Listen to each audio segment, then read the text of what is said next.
உங்கள் favourite TV ஷோக்களை இனி miss பண்ண தேவையில்லை. ZEE5 இல் முற்றிலும் இலவசமாக காணுங்கள். இங்கேயும் எப்பொழுதும். இல்ல டாக்டர், அது வந்து பாருங்க ஆதி, உங்க ஹெல்த்துக்கு ஒண்ணும் இல்ல. It's completely all right. ஆனா நீங்க கண்ட்ரோல் பண்ண வேண்டியது உங்க மைண்ட மட்டும்தான். நீங்க ஸ்ட்ரெஸ் ஆக இப்படிதான் ஏதாவது ரியாக்ட் ஆகும். தேவையில்லாம நீங்களே உங்க ஹெல்த்தை கெடுத்துக்காதீங்க. ஓகே டாக்டர், நான் பாத்துக்கிறேன். அந்த டேப்லெட் சாப்பிட்டா பெயின் போயிடும். நல்லா ரெஸ்ட் எடுங்க ஆதி. முடிஞ்சா நெக்ஸ்ட் வீக் கிளினிக் வாங்க, தரவா செக் பண்ணிடலாம். சரிங்க doctor, thank you. Okay Aadhi, sleep well. Good night. Sorry Aadhi. எதுக்கு பாரதி சாரி? இல்ல, நீங்க இப்படி இருக்கிறதுக்கு நானும் தானே காரணம். ஆரம்பிச்சிட்டீங்களா? ஏன் பாரதி, முதல்ல இப்படி பேசுறதெல்லாம் நிறுத்துங்க. ஆதி, நீங்க எதனால ஸ்ட்ரெஸ் ஆனீங்க, எதனால உங்களுக்கு இந்த பெயின் வந்துச்சுன்னு எனக்கு தெரியும். உங்களுக்கு இப்ப இருக்கிற ஒரே சிந்தனை உங்க அம்மாவை பத்தி மட்டும்தான்.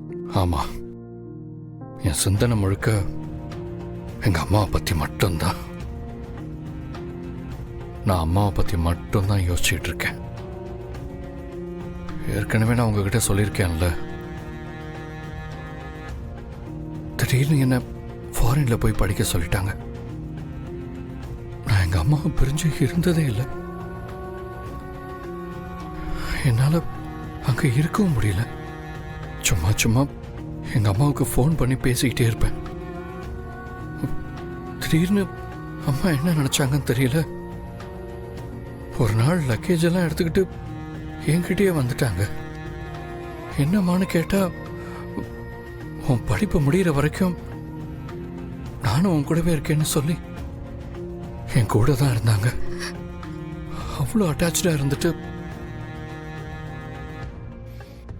இப்ப அவங்க கூட இல்லைன்னு நினைக்கும் போது ஒரு மாதிரி இருக்கு. அதுவும் நாள் ஆக ஆக அவங்க கிடைக்க மாட்டாங்களோன்ற பயம் கூடிட்டே இருக்கு. நீங்க ஏன் அது இப்படி எல்லாம் பேசுறீங்க? அம்மா எங்கேயும் போயிருக்க மாட்டாங்க. அவங்க கண்டிப்பா திரும்ப வந்துருவாங்க. இல்ல, இந்த இதயம் அந்த மாதிரி துடிக்கும் போதெல்லாம் எனக்கு பிடிக்காத, என்னால தாங்கிக்க முடியாத விஷயம் ஏதாவது ஒண்ணு நடக்கும். இது வரைக்கும் அப்படிதான் நடந்திருக்கு. நீங்க என்னை விட்டுட்டு போனப்போ இப்படிதான் துடிச்சிச்சு. தமிழுக்கு உடம்பு சரியில்லாதப்போ இப்படிதான் துடிச்சிச்சு. எங்க அம்மா இங்க இருந்து போறதுக்கு முன்னாடி கூட இப்படிதான் துடிச்சிச்சு. ஆனா எல்லா தடவையும் விட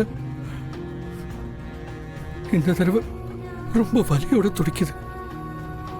அந்த வலி என்னால தாங்கிக்க முடியாத அளவுக்கு. எங்க அம்மாவுக்கு ஏதாவது ஆயிடுமா?